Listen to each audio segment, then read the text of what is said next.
I do want to put up a list of people that were at this donor retreat that could be on the short list for the former president. And he said, has hinted at it, he won't announce until potentially midsummer around the RNC convention. Here are some of the names there on this list from what happened over the weekend in Palm Beach, Florida.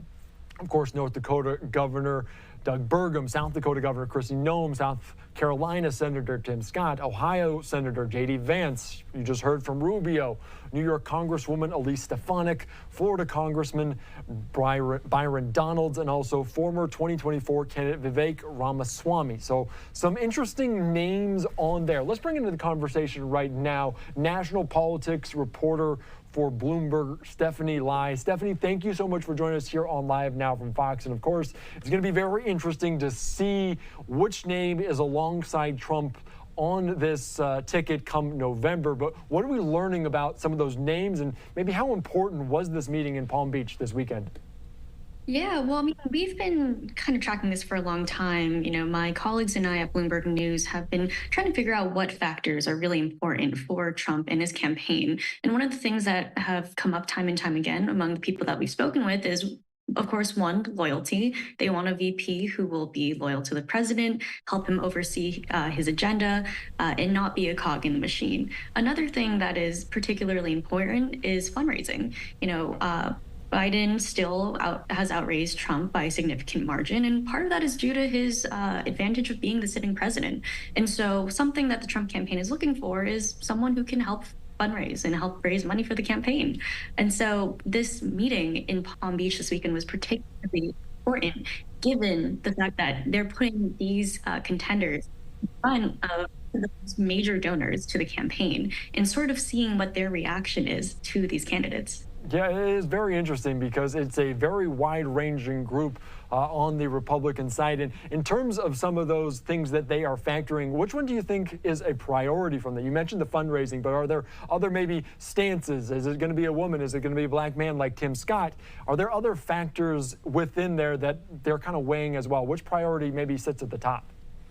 Yeah, well, early on, we were hearing that the president was considering choosing a VP that would be either a woman or a person of color. And it's sort of unclear if he still feels this way now. One thing that we've seen is that President Trump does particularly well, at least this cycle compared to previous cycles, with Black and Latino voters. So having a VP who identifies with either group doesn't necessarily help him all too much. It could, of course, give him an extra bump, but at this point in the race, it's not really clear if that's what he needs to be successful come November. And so it really does come down to someone who can help be the best surrogate for his campaign while he's either busy dealing with legal troubles or just away, just given his schedule. Yeah, and let's get into that in just a little bit, but as well, and of course, we've heard from Marco Rubio there on Fox News Sunday, but there are maybe more controversial candidates, potentially like Kristi Noem after the book came out and some of those quotes from it, and there are others, maybe less controversial candidates. In terms of which way do you think he sways, are we getting any indication about that? Because you don't necessarily want to make waves, you don't want to kind of overshadow the former president. I don't think that's possible, but in terms of the controversial nature of some of these candidates, which way potentially are they leaning? Certainly. Well, I think that is something that might be too soon to tell. Of course, the campaign has already started, doing some internal vetting, making sure that they know exactly what they're getting into with these candidates. But in terms of, what someone does currently might not be super relevant come 3 months from now. And we have to remember that, like you said earlier, the election is 6 months away, and whoever ends up at the top of this list might not be the person that we expected, in April or May. Yeah, that is so very true. A lot could change in 6 months, both in terms of this election, but also in terms of what's coming up with the vice president. We just laid out some of those names as well. Could the vice president be on a list that's not this list? Could the name not be on this list? And maybe are there people out there that want to be vice president that aren't on this list right now? Certainly. Well, I was in Palm Beach this weekend and just chatting with some folks, and it seems like, this is a list that's continuing to expand. Of course, there are some politicians that are on the top of the list. As we know, Governor Doug Burgum, Senator Tim Scott, Senator Marco Rubio, and Senator J.D. Vance are, of course, sort of right now the leading contenders. But the campaign isn't necessarily just focused solely on these four candidates. They've got a lot of time to decide, and I would expect them to continue looking for alternative candidates should a better alternative come up. Yeah, now I do want to ask you, because they asked the question there, Shannon did, of Marco Rubio talking about the Florida connection. Another person from Florida that we know has said he doesn't really want to be the vice president, but he just dropped out of the race recently, is the governor of Florida, Ron DeSantis. Is that a name? Could he slide in there as well? I know the Florida connection is kind of an interesting one. Could that be a name that slides in there as well? I mean, it is possible. I do think that just given the very long primary in which the two candidates went, after each other time and time again, it might be one of the more unlikely decisions. Of course, that's not saying that of course, that's saying with the grain of salt that anything can happen between now and November. But at this current moment, I don't necessarily know, based off of my sources, that they have the best relationship, at least compared with some of these other contenders. Yeah, some of those other contenders, of course. You also mentioned that they were in a heated primary, but Vivek Ramaswamy was also in that primary. He is at that meeting as well, but we haven't heard about Nikki Haley, but Kristi Noem there as well. I do want to put up just some video. Some of these individuals there with a lot of pedigree, a lot of experience in politics as well. I do want to ask you about this in terms of what we saw from his first term as president when he picked Mike Pence as vice president as well.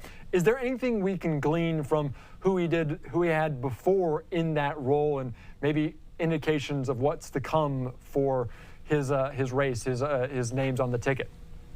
Yeah, I mean, I think that is a really great question. And the choice of Mike Pence back in 2016 was certainly to help him build out his electoral base, especially among Christian and Christian conservative voters. It's not necessarily as important this time around, just given the fact that he has almost universal name ID. He does tend to dominate the airwaves. And so the person that he picks might not necessarily be as consequential than back in 2016 when he first ran. That makes sense. It's a very new race 8 years later. One of my last questions for you is, because we talk about Trump and the vice president, and it might not be a matter of who, it might be a matter of when, because we constantly see the former president in New York City at that hush money trial, and potentially if he picks a vice president before that trial wraps up, they can kind of be out on the trail stumping for the president, stumping for the ticket as well. Do you think the trials, the different trials that he's involved in, could maybe expedite his decision making on who will be on the ticket with him? Well, certainly that is a question that's on top of mind for many of the donors who were at this retreat this last weekend. It's too soon to say just how many more legal cases might muck up the campaign schedule, just because they just haven't been decided yet. But it is certainly clear that the trial in New York has been taking him off the campaign trail, and that having a vice presidential candidate take over that role for him in this present moment would be a significant advantage. But it still seems like the president has said that he's going to make a decision closer to the convention. Yeah, is that still kind of the kind of common sense, the knowledge that we're expecting, that it's going to be some time until the convention that he might announce the name, might tell the person who's going to be on the ticket with him? Seems like it. All right. Thank you so much for joining us, Stephanie. Any parting words, any more thoughts about this? Because it's a very important retreat there just near Mar-a-Lago, not at Mar-a-Lago, but anything else that you can glean, any other notes that we might need to know here on Live Now with Fox before I let you go? Yeah, certainly. Well, not necessarily vice presidential related, but the campaign seemed very bullish in their presentation to donors this weekend. They seem to suggest that they're thinking about expanding their electoral map and their presence in Minnesota and Virginia, two states that haven't historically been won by Republicans in a very long time. And so if their polling does hold up and the president does have a good chance of winning these states, this could be potentially a very significant win for the president. Yeah, that'll be very interesting, and also could change the factor that we were just talking about, vice president, and which candidate potentially could be there for him as well. So a lot can change in 6 months. We'll see what happens on November the 5th, but from now until then, a lot to uncover, a lot to reveal as well. All right, Stephanie, thank you so much for joining us here on Live Now from Fox.